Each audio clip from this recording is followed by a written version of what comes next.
Finally tonight, as the candidates look forward to their upcoming debates, a unique look at past debate experiences.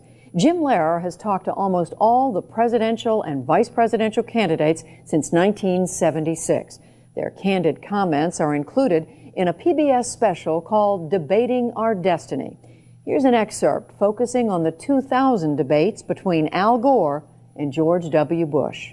Were there moments in any of these debates when you thought, oh my, the whole election, the whole 9 yards is on the line here, I could make a mistake, give a bad answer, do something dumb, or do something, inappropriate and blow the whole thing?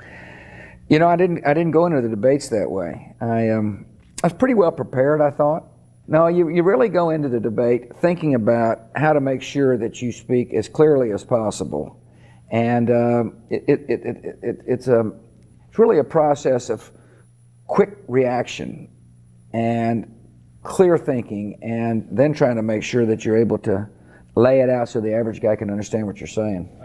One of the top issues of the 2000 campaign was what to do with the federal budget surplus, a problem the NewsHour's Paul Salmon reported on the day of the first debate. But now, suddenly, the government is running a surplus, an estimated $230 billion this year alone. And as projected by the Congressional Budget Office, roughly $4.5 trillion over the next decade. The candidates agreed with that surplus projection, but disagreed over what to do about it. I will make sure that we invest in our country and our families. And I mean investing in education, health care, the environment, and middle-class tax cuts and retirement security. Governor Bush, 1 minute rebuttal. Well, we do come from different places. I come from West Texas. I've been a governor. The governor is the chief executive officer and learns how to set agendas. I want to take 1/2 of the surplus and dedicate it to Social Security, 1/4 of the surplus for important projects, and I want to send 1/4 of the surplus back to the people who pay the bills. I agree that the surplus is the American people's money. It's your money. That's why I don't think we should give nearly half of it to the wealthiest 1%, because the other 99% have had an awful lot to do with building this surplus and our prosperity. Governor, 1 minute. Man's practicing fuzzy math again. That term, fuzzy math, became one of George Bush's favorite lines of the debate. Zingers. I think when Ronald Reagan in 1980 came up with some zingers, and that became, the measure of success to a certain extent. I'm beginning to think not only did he invent the internet, but he invented the calculator.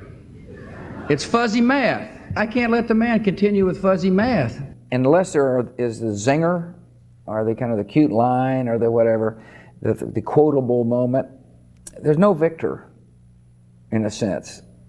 In fact, Vice President Gore became increasingly animated in response.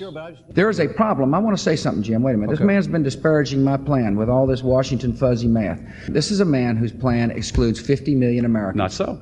And a few times Gore could be heard sighing off camera. I've just told you the criterion in which I'll appoint judges. I've had a record of appointing judges in the state of Texas. That's what a governor gets to do. Remember, that was the sign and all that. Explain that. I didn't have any idea what was going on. I really didn't. I was so focused.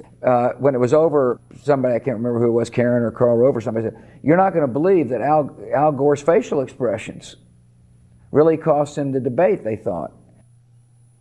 Mr. Gore was the only major candidate who declined to be interviewed for Debating Our Destiny. It begins airing this week on most PBS stations. Check your local listings for the time.